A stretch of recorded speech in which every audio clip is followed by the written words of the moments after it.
The way I channel, the way the divine speaks through me is very different. There were passages that the guides had spoken through him. When I first opened I Am Word and I started reading, I had this huge experience because that were direct quotes of the way my spirit guides had taught me. But at the same time, what really came through is the truth is the truth is the truth. Excellent that you've gone in that direction, because this leads us to the next question, which is how can we better create a healthier emotional environment for ourselves, especially in the context of our physical bodies and how our bodies are responding to energetic and emotional conditions, ancestral imprints, subconscious issues we may not even be aware of. So what are the steps we can take to create a healthier emotional environment for the whole? It's really overwhelming when I hear it, because I say that stuff all the time and people say to me, wow, that's really overwhelming. It really is. It is. It really is overwhelming because it's so much. It is. And we don't actually have to attend to each one of those things. We have to trust that the whole picture is a part of who we are. Right. You know, if we're one element of the whole picture, but without us the picture wouldn't be the same. Yes. Then that's enough. But to answer your question, an emotional environment is necessary. A good emotional environment is necessary for good health, and good health is necessary for a good emotional body. The first thing we ever want is to have health. If we're going to evolve, change, transform, and heal anything in our lives, we have to have the energy for it. Yes. We have to feel good enough to devote time there. Otherwise, it takes everything we have. And decay is part of life. Yeah. So yes, we get hit by our environment, we get hit emotionally. But in order to do what you say, it almost doesn't matter which door you come in. So you asked the question, how can I create an emotional environment to manage, you know, my genetic piece, whether it's karma, imprints, physiological imprints, genetic physiology, emotional patterns, our gut, and how we respond, and what's going on in the environment. Pick a door, because it's the circle of life. So it doesn't matter. So depending on where you are, each person is in that moment. If it's a stomach ache, which is a big deal, we all have stomach issues because 70% of our immune system is in our gut. Some say maybe 90. And dopamine, serotonin, all the mood chemicals, neurochemicals actually live in the gut as well. Interesting, right? That is very interesting. So all the old words like, oh, I can't digest that, I couldn't swallow that, they mean more than Right. that. They're all based in truth. Again, if we look backwards, it's going to take us forward. Right. Always. So to create then, from that statement, a good emotional place, the first thing we have to do is get to know who we are. I can't tell you what's a good emotional place for you. I mean, if you opened yourself up and gave me permission, I can ask my guides in the intuitive process to look, but you have to know yourself, each person. So first thing we have to do is get to know ourselves.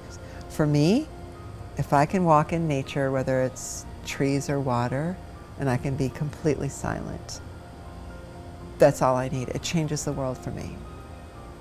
And it's harder with all of the technology. Like I find, I know it's hard to believe, but I can get really cranky. I can get really cranky, and especially if the phone keeps going off. Right. But I do an outward expression of that. I can guarantee you everybody's getting cranky with all that. So some time to self, whatever that means, whether it's being one with television, a book at the bathtub, whatever it is for each person, first we have to know who we are. And once we know who we are, we have to honor that what we need is worthy. Because we all know what to do. You can pick up any magazine, you can watch any television show, you can Google anything. We all have the data. Right. It's not like we're lacking information by any means. What we're lacking is who we are, what we need, and to honor that enough is worthy. That's the trick. And it's harder than we think. And I think that's worth repeating, actually. Who we are, what we need, and honoring the that. The courage to honor that. Honor that is worthy. To honor that that is worthy. Right. So if we honor all of our relations equally, and if everything's equally the same, then we have to, by definition, be equally worthy. Absolutely. And human beings are yet learning that. Trinidad and Tobago, this twin island republic, one of the most multi-ethnic, multi-religious spaces in the world. Now, as an Intuit, you would be very sensitive to the vibration of a space. What does the vibration of Trinidad and Tobago feel like to you, and what value is this kind of vibration? But what I found when we shot the show here was the privilege of going to the Hanuman temple with the giant Hanuman and La Divina Pastora, where the Black Madonna once a week moves from her home as a Catholic Madonna and moves into this alcove, and she gets to be worshipped as Kali by the Hindu population here. That touches my soul like nothing I've ever experienced before. The reverence and the honoring, right? We are all relations. The honoring that we all have our own path to get to the light, the own path that our internal devotion wants to connect to, and to make that just okay. And the way that the lights, you know, when you light a candle to Mary, which is so special to me, yet it's in a clay pot. Medea. But that is so beautiful to me. Yes. And then we got to go to the monastery and meet with the abbot there. And they're a Benedictine order. And they're about benevolence and silence. And Mount St. Benedict. yes, Mount St. Lovely, Benedict. lovely. And I study with a Hindu guru. I'm a Native American minister. I'm a spiritual leader in the Native American church. I was raised in Turkey. I connect to Mary. You can see how within me these places are very vast. Not everyone is like that. Right. But yet here in Trinidad, spaces are like that. Yes. It's beautiful. So Father John, sitting there speaking with him, was speaking about being contemplative and quiet and listening to the whisper in your heart. And as he was speaking, all the truths lined up again, you know, which is the way I like to look at the world. Where are the connections and where are they the same? Oh, look, here it is, there it is, there it is. And I remember saying to him, you sound like the Dalai Lama, you sound like a Buddhist. You know, I said, you sound like a Buddhist, and he just got so excited. It's like, I know, but when you go deep enough and you connect enough, you see that the whispers are the same.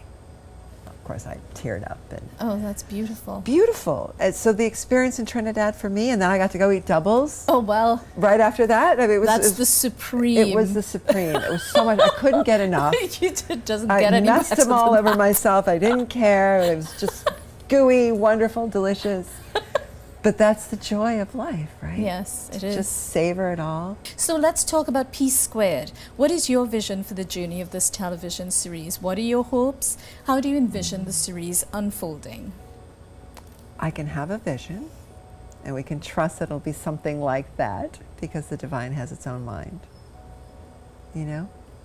So what I see as the foundation of what Peace Squared is meant to be is to bring us all around the world to see what the ancient wisdom of that part of the world has to offer, connect the dots, and yet see how it's uniquely about that land and the food and the culture and the music and the herbs that are used for healing.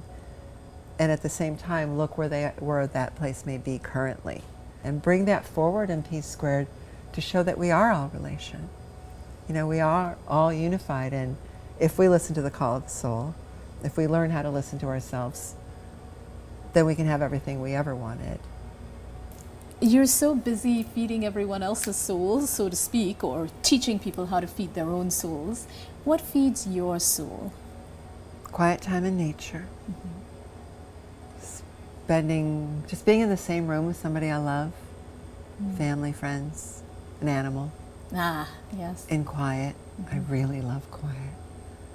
Going to special places of resonance, India, Turkey, Mary's home. Those are bigger things. But on the daily basis, some yoga. Just need some quiet so I can listen, so I can clear out, because I'm with people all day long and I collect so much. As much as I create a space of protection, I need the time to clean it out. We all do, actually. Absolutely. You know, there's an old YouTube thing that I did years ago called the body sponge phenomenon, how we're all a sponge for everybody's stuff and how to clean that out. So I try to practice that. I do my best to walk the talk, you know, but really just quiet, listening, chanting. So important to me to make the Right. sounds, to make the right sounds.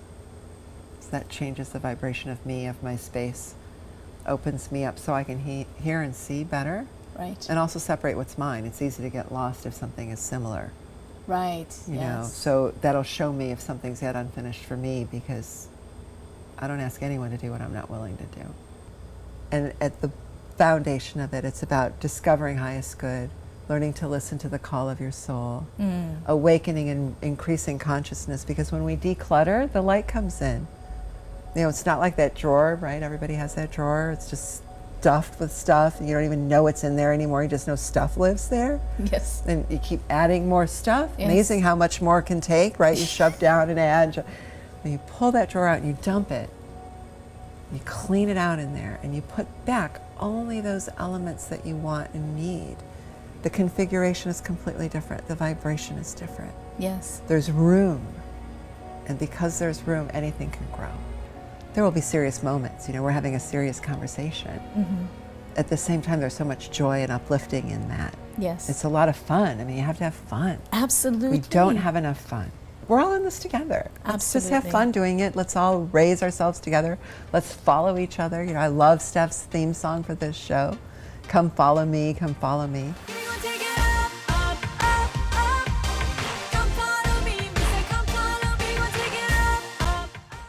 I understand it's quite special. I'm so excited that Steph Kalu agreed to do this song for us. It's upbeat, it's playful, it's so Caribbean, but most importantly, that's what Peace Squared's about. It's what I'm about. The whole life is about. Come follow me isn't just me. Come follow the guidance. Come follow the call of our soul. Right. And let's take it up. Let's get out from down here. Let's get away from that lower vibration and let's just go. Let's take it up and higher and higher. It's what Peace Squared's about. It's what the song's about. It just makes me so happy. You know those accidents that are not accidents, yes. Synchronistic moments? That was one of them. Dr. Guldal, thank you so very much for your precious time and for so generously sharing your life-changing wisdom and guidance. I can hardly wait to see the future episodes. Viewers, thank you so much for joining us